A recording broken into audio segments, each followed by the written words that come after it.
Hi there. So, can riding your bike really prevent you from needing antidepressants after surgery and cancer treatment? We're going to meet Eve Mart, who is going to tell us exactly how that happened to her. How you doing, Eve? Great. Thank you for having me. Welcome to our live stream. So, you today are pretty well, not pretty. You're a very avid, dedicated cyclist, but that hasn't always been your story, correct? Yeah, no, I ride my bike a lot. Probably always, haven't, but today I do, and I plan to continue as long as I can. So I know one of the part of your story. There's several things that we want to talk about today, but part of your story is that at a young age, age 34, I think it was, you were diagnosed with breast cancer. You had a bilateral mastectomy, correct? Yep. Because you had the gene that you don't want to have as a woman with the propensity to breast cancer and other cancers. Am I just Right. telling your story correctly? You're right. The BRCA1 and 2, they're gene mutations that are associated with a number of cancers, including breast and ovarian. Yeah, because you had it through your mom had a similar experience, Yes. and it kind of prompted you to make that decision. So I know at the time that you had your original cancer diagnosis, you were not really a serious cyclist, but you were fit, you were running, you were doing other things. Um, you made it through that period, but then later you had to have your ovaries removed. I And did. That was a personal choice. To reduce my risk of a second cancer, I decided to have an oophorectomy, which kind of impacted my life in a way that was very severe and immediate. yeah, so quite frankly, I wasn't aware of the term surgical menopause. But when you think about it, you have ovaries, they're producing hormones. You have a surgery, they're no longer there, and you Right. are cast immediately into menopause. Really, essentially, Yeah. correct? I was 42. It was horrible for Yeah, me. right. And well, I think your story is not uncommon for many, many women. Unfortunately, Probably have to not. make very difficult choices with gene mutations and trying to beat the odds of having difficult cancers. Um, but part of the story that I wanted to talk to you about today is that at the time that you made that decision to have your ovaries removed and you became postmenopausal suddenly, that was a cascade of consequences in your life physically, like emotionally, sleep. Hmm. There's just physically, there's this the Hmm. constellation of changes that occur, particularly, I would imagine, when you have it done surgically and it happens overnight, not gradually, as most women experience. Yeah, that's fair. I would look at the clock and just, I couldn't wait until it was close to a reasonable hour where I could go out and ride my bike because I wasn't sleeping. So if it was 5:15, okay, I can go out now. I just wasn't getting any relief in any other way. And part of the problem for this surgical menopause is pretty commonly depression, and I'm sure Yeah. you went through that as well, from what you and I have discussed. Hmm. Yeah, and you were determined you were not going to take medication for it. No, no, I'm not typically a down person, so I knew that wasn't me, and that also having been through so much medications, those little orange pill bottles, I just don't want them anywhere in my house. So I just knew that I was going to find another way, even if it meant muscling my way through it. I would get through it, but it wasn't going to be through modern medicine for me. So understand everybody, I talk to clients all the time in our practice, you have your life and you have a case. In your situation, you've got a medical situation and you've got a life to live. And so what are the choices you're Mhm. going to make that are going to, muscle your way through both? So talk to us. By the time you had the surgery for your ovaries, you transformed yourself into a pretty active cyclist, and how the use of the bike kind of kept you balanced and even, and how you kind of went through without reverting to a pill. I probably got back on my bike a little sooner than I should have, but I needed it for my mental health at that point, and I just knew that it made me feel alive, free. I think bicycles are freedom, and just maybe even distracted. You're almost forced to unconsciously engage in the world. You don't have your phones out. You're not distracted by, the computers or any other electronic devices.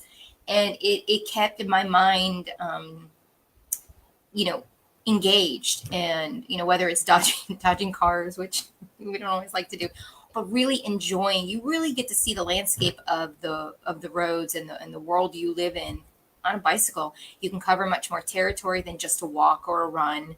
And certainly not from a car at 50 miles an hour. You're going to really see the potholes and the terrain and the people's faces. And I love it. I just love it. I always feel better when I come back. Well, I'm from Pinellas County, which is pretty urbanly dense, and you're from Broward County, correct? I actually live on the cusp of Miami-Dade, so I either can go, I have options. I can go south or north, but both of them are a little hairy. Right. But I love it. You deal with you deal with traffic a lot, and currently I know you're a 10,000 mile per year rider. Is that correct? That's correct. About 8 to 10. Yeah. So, well, that's just, that's serious mileage. And I think it's fascinating, and I think it's encouraging for and freeing for women, particularly, to know that, and I think this applies to men too, that have other issues, that there is a way to get through life without taking medication if you can control what you are going through exercise, fresh air, that freedom that you talk about, that release of freedom to be out and riding as much as you can. Oh, absolutely. That goes unrefuted. I have so many friends that have been going through. It's not just me. Everyone's going through life, and whether it's divorce or illness or something, the bike is a lifesaver. It just is. I know it has been for so many people, and including myself. Yeah, and I know that. So talk about, you're from Broward County, and what is your work? You have some flexibility to ride before work. I have some forced flexibility because it's a priority to me. I'm the vice president of grants and administration at a very large nonprofit. Thankfully, my COO has been a huge supporter of my cycling. And while my CEO would probably like me to be in the office at 7, that'll never happen. I'm accessible. You can call me from the phone. I can text, but I'm not going to be in the office at 7. I like to do something for myself first, and then I will be yours for the next 10 hours. Yeah. My bike comes first, and I make no apologies for it. I come first. So you give yourself a 20 mile ride or so pretty much every day before work, unless there's some really super something you've got to do. Oh yeah. I mean, obviously I don't want to get fired, and I have to support my bicycle habit. If I have a scheduled meeting or a presentation or something, I have no problem being there on time and showered. But for the most part, the day to day, yeah, I like to get in. And some days I'll just get up a little earlier. That's fine. I'd rather not go out in the dark by myself for 40 miles, but I will. It's okay. I try to be reasonable, but I'm still going to get my bike ride in somehow. Priority. You made an interesting comment. I'm fortunate. I live in a place where I can watch the sunrise every morning, which I typically do. I don't necessarily want to be on the bike at sunrise, but I know you do. And you made an observation about people at sunrise too, which is interesting. Yeah. So tell me about that. I also like to be on the bike at I like to be out at sunrise, but I also like to be on the bike. So, we'll ride over to Hollywood Beach, which has a really nice boardwalk, and there's other people out there with their cameras ready to capture the moment, and they're drinking their coffee and they have smiles on their faces. And for whatever reason, that little strip of land is always, it's a bit of a happier place than maybe the drivers on the road that are on their way to work, unfortunately. But it's a blessing and a curse. We're all happy to be gainfully employed, but the people on the beach are always a little bit happier, a little more friendly, we're all there enjoying the sunrise together. So it's like shared commonality, different modes of transportation, but. So, it's a different crowd. You feel less threatened, I would think, by hostility and aggravation of drivers that time of day. Although you certainly have your fair share of that down in Broward, I'm sure. We do. Yeah. Riding north or south, out west, anywhere you go, it is a challenge. There's in my area, it's a bit of a vertical landscape. So it's you've got condos and more people in a smaller area, and you have so many rats in a cage. Of course, there's going to be some frustration, especially when you were in a position of having to share the road. But we've done a really good job, I think, recently working with the local municipalities. They've been super receptive to kind of supporting a cycling friendly infrastructure. So I appreciate that. Yesterday, the city of Hollywood, they granted a proclamation in honor of Florida Bike Month, which is March. And the city of Aventura did that about 3 weeks ago as well. So, on a local level, we really have been engaging our local politicians, and they've been pretty supportive about it. That's good. That's awesome. Yeah, it's a start. So I want to talk to you about, we're going to transition, but I need to say something first about your work promoting causes, breast cancer, MS, and other things. And you're quite a grassroots organizer of events. But before we leave this topic, I know that there are a number of women who would hear this talk today we're having, who may be suffering or going through something that's really causing stress in their life, whether it's family related, divorce, illness, other financial issues. So just kind of describe your experience with a commitment that you did not want to get onto medication, which is an easy thing to do. And maybe some insights you would have for how that went for you. For me, cycling obviously is something that I love. I think it's really important, though, for anyone, for everyone, for people to find something that they love so passionately that it becomes, it's part of who you are, and it allows you to, move forward in a positive way. It's a little bit, it borderlines addiction, but I feel like it's a positive one. Passion. That's okay. There's worse things you can do.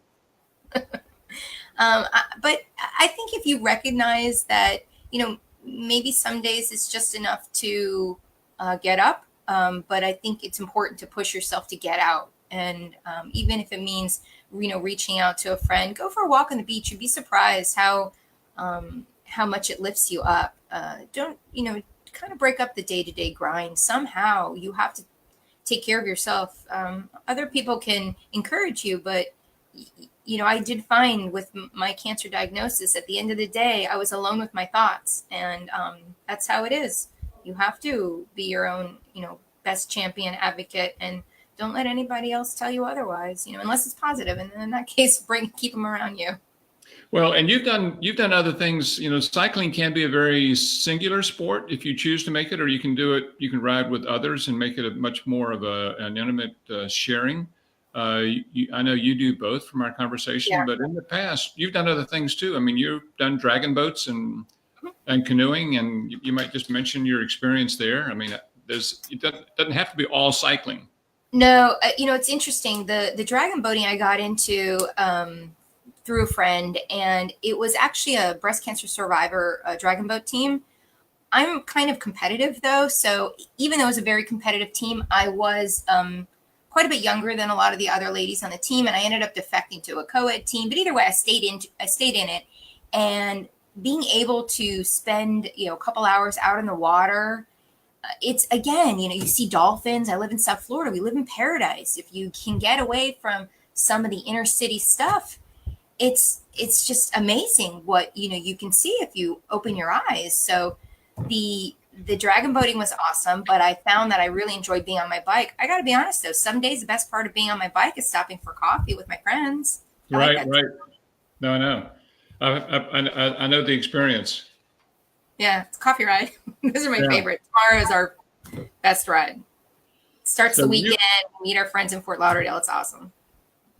You've been through. I mean, you've been through running, right? You were a runner at one point. Not a great runner, but yes, I did a few half marathons. None of them successfully. Well, successful in the sense that I finished, but 2 hours and 15 minutes does not really make me a runner, does it?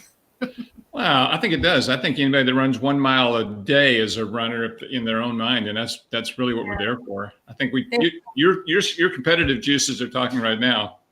Yeah, I know. I should start running again and see if I can get under 2 hours, but it'll be painful. I ran for many, many years, and I don't really have a desire to do distance running anymore. I still enjoy interval running, but it's, the long distance running just sort of beats you up after a while, I think. It does. Yeah, for me personally. Yeah. Yeah. So, I want to just speak to anybody who's listening out there on a little self promotion. We get calls frequently from people, and it's interesting to me that someone who's been in a serious cycling crash many times is unclear whether they have a claim that should be or ought to be pursued. And it's pretty common for people to call and want to talk about their situation, explain their injuries, explain how it happened. Sometimes someone might have insinuated that they were partially at fault, or maybe it was a hit and run, and they don't know if you can bring a claim against the phantom vehicle. And there's a lot of situations that arise where people have a lot of questions. And I think that one of the things that I would encourage you to do is just call and talk about it. We are dedicated to helping any cyclist. We're dedicated, obviously, to helping anyone who calls the office. So whether you have a cycling crash or a motor vehicle crash and you're concerned about whether you might have a case, I'll tell you if you do, and I'll tell you if you don't. I'll tell you if you can handle it on your own, or I'll tell you if you really would be better off for someone who is a professional lawyer to handle it for you. So don't be hesitant to call. There's never a charge and there's never any obligation. And we're here for everyone, regardless of where you are in the state. So Eve, I want to just talk a minute about your work in the nonprofit world. So here, Harris is, I appreciate you joining in here, Harris, and she loves your excitement and your enthusiasm. I mean, Harris does. I'm pretty highly charged most of the time, except when I'm sleeping. Then I'm like really quiet. Yeah, well, you're definitely a high energy person. I can tell that from our talk. And you've been affected by MS through your mother, correct? So you've got a real affinity towards the MS rides. You've been affected by breast cancer through your mother and through your own life. You've got a very strong affinity towards the breast cancer. So tell us what you've done in terms of supporting, organizing, and doing these benefit rides. Yeah, those are the two that are nearest and dearest to me personally. My mom has been living with multiple sclerosis for over 40 years. It was really important to me to support the MS ride to the Keys. That's our local ride. Even when I wasn't a cyclist, that was a goal. So when I did the MS 150, I was super excited about that. That was a huge goal. So I did that repeatedly for the next few years. I think this year I might do the one in Citrus County just to have a different landscape. And also the ride that I started was for breast cancer. Obviously, there were no cycling events in my area that supported breast cancer in any way. So I thought, all right, I can do that. I can start a little ride. I've got a few friends. They'll support that. I didn't realize how quickly that would grow. Year one, within 2 weeks, a friend of mine had helped me. She and I raised about $5,000, a couple hundred people, maybe not even that many, I don't recall, supported by bike shops, individuals, friends. And then the next year, we were much more legit and planful. We had time, and we raised maybe 15 or so. And that grew this year. There must have been 500 or 600 people. And we raised, I think, 35,000. So over 5 years, we raised about 100,000 to support a small nonprofit that provides access to healthcare screenings and education for women who otherwise can't afford it. And I think that's unconscionable. The type of cancer that I had was more prevalent in the African American and Hispanic community, and the outcomes are worse for that population, and that's not okay. And that's primarily due to lack of screening. And I wanted to help where I could. I'm in a position to be able to do that. I love to ride my bike. You can partner your passion with purpose and really turn it into something pretty significant. I don't know if I'm going to keep it going because of the logistical challenges and because the ride that I organized is unique in that we have no fundraising minimum, and it is solely supported through the help of others and voluntary donations. And there's some tremendous help. Our local mobile bike service, VeloFix, has been a huge champion and supporter. A couple bike shops, individuals will just, write me a check for some of the logistical stuff. And I put this ride together with nothing, and yet it always becomes so significantly impactful on so many individuals who will contact me before, after, during, and say, hey, good job. I love that you do this. My mom, is a survivor. My grandmother died. I could not believe how many people breast cancer has impacted in a negative way, in a positive way. I don't know how to look at it, but they show up, and it makes a difference.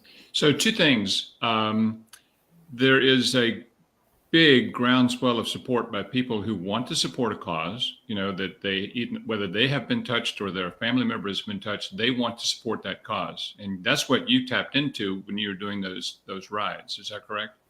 I think so. Yeah. I was surprised at how many other breast cancer survivors were out there in year one.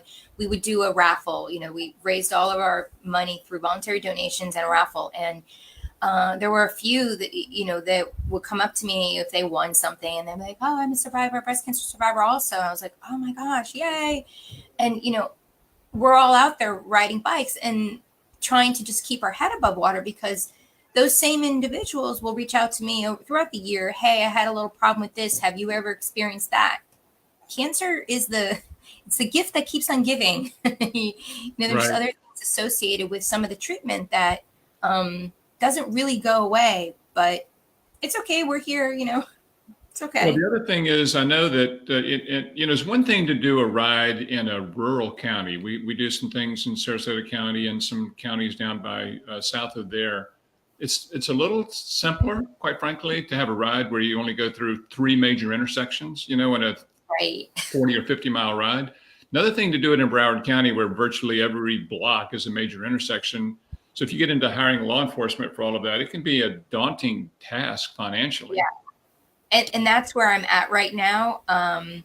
I don't feel comfortable continuing the ride without more support from law enforcement. And I inquired, I made the calls, I reached out to different, municipalities, but basically I was told that you don't have the resources and we don't have the manpower.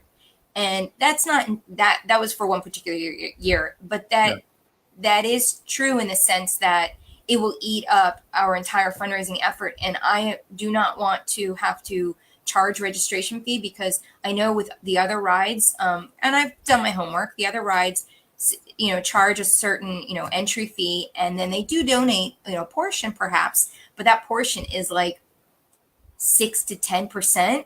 That's not okay with me. For me, Right. 100% has to go to the cause. And Right. I don't know how to continue to do that. Really admirable.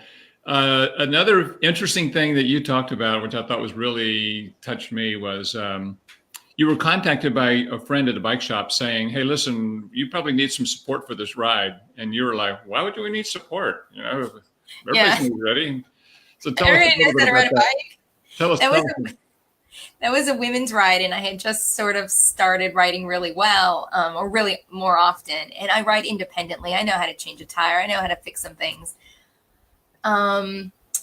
So I thought, I want to get more women out there on their bikes, and they want to, and they can feel it's very intimidating to, as a woman, just starting out, to join a local ride that they're not prepared for. They don't have the bike handling skills, perhaps. They certainly don't have the ability to hold the threshold. And if you get, it could go crazy very quickly. So Yes. I thought a safer environment, hey, it's a women's ride, all women, straight up A1A and back, easy.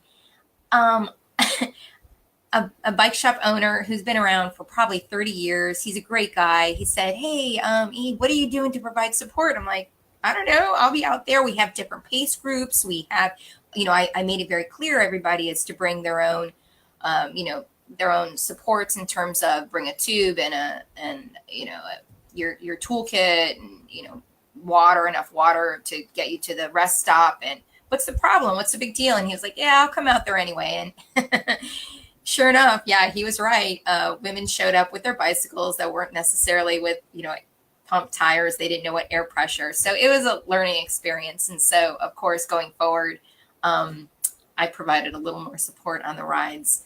Or I gave a warning that there will be no support. This is a drop, self-supported ride. So we will see you at the end and we will go out for drinks. That's well, I think that, the important message here is that you had the foresight to just, as Nike would say, just go do it. I mean, when you jump in, you're going to learn, you're going to sink or swim, and you're going to, you're going to survive, and you're going to learn, and you're going to make it better every year, which is exactly what your experience was. Right. Yeah, for sure. I know we've been able to, with the breast cancer ride, that one is much more planful. The others are just kind of ad hoc on the weekend, not a very big deal. But the breast cancer ride, the most important thing to me is safety. And given the climate down here of late, I'm a little concerned about being responsible for 500-600 people leaving a park. And, you try to do the best you can in terms of staggering the starts, dependent upon speed, providing a SAG vehicle for, each of the groups, having rest stops every 20 or so miles. You do your best, but I hold my breath until every last rider is in. Well, that's a major ride. I mean, 500 or 600 cyclists is a major ride. I know there's some clubs that we're involved in that put on a ride with 500 or 600 or 700, and they've got literally dozens and dozens of volunteers out of the club doing everything under the sun, and you're doing it really. I know. It's me and a girlfriend of mine who's not even a cyclist, and she curses me every time she has to wake up at like 4:00 in the morning, and we have to be out there at 5. Cyclists are so passionate about what they do. The ride starts at 7:30. You don't need to be here at 5:00, but they're there at 5:00. Hey, can I help? Is there anything I can do to set up? I brought some donuts. I brought coffee. This is the one grassroots ride in the community that people just pitch in. And, and I think there's I don't like to charge for one reason. I don't like any expectation. So don't ask me where your medal is or expect a patch or a t-shirt. I'll give you a t-shirt. If you really want a t-shirt, I'll find a t-shirt for you. But that's actually one of the ways that I would support funding it in the beginning. I would have a t-shirt made up, and I have a friend for everybody, for everything rather. There's always a guy to do, or a woman who can help you with anything. So I have a good cycling buddy. He does t-shirts, and they kindly in year 1 or 2 helped fund the t-shirts so that the proceeds would go to allow us to submit permits and get insurance and all those things that, I didn't want to have to come completely out of pocket for. That's not fair. But either way, it was very successful for 5 years. Every year I say I'm not going to do it again. And then I have people emailing me and texting me and sending me messages. Hey, what's the date of the ride this year? I want to make sure I'm there. I'm like, oh, please don't make me do it again. I don't want to. Yeah. So what does the future hold for you in terms of grassroots cause supported work for MS or breast cancer? I committed to myself to continue the breast cancer ride from as long as my mom was fighting metastatic breast cancer. Right. And I think statistically only 1 in 5 women makes it beyond 5 years. And my mom has made it more than 5 years. And she kind of let me off the hook. My dad said, you really don't have to do the ride anymore if you don't want to. I think you're done, So I appreciate that. And we're very fortunate that she beat the odds. And that's something I always told myself. I'm not a statistic. You are not a statistic. We are not statistics. Every case is different. Yes. Well, Eve, this has been a great conversation, and I know that you have a message that will help many, many people, and we're going to encourage people. I think it's encouraged to get your network to see what you're saying. We'll promote it as best we can. We're going to offer our uninsured motorist book. If you go to bit.ly Florida UM book, we'll get you our uninsured motorist book. If you aren't familiar with it, it will open your eyes to insurance you absolutely have to have on your car that will protect you on your bike. And this is a message that many people don't understand until they have their first accident. Mm-hmm. And then they realize they probably didn't understand the need for uninsured motorist coverage. So my message to cyclists is get uninsured motorists and don't leave home without it. And Eve, I hope that will be information for you too. We Yeah. you and I haven't talked about your uninsured motorist needs, but yeah, I did talk about it with someone in your office. You need to look at that. I do. All right. Thank you so much. Thank you very much for joining us. It's been a great conversation. You've been very inspirational and energetic, and I just love meeting you. Thanks, Jim. I appreciate the opportunity. I really do.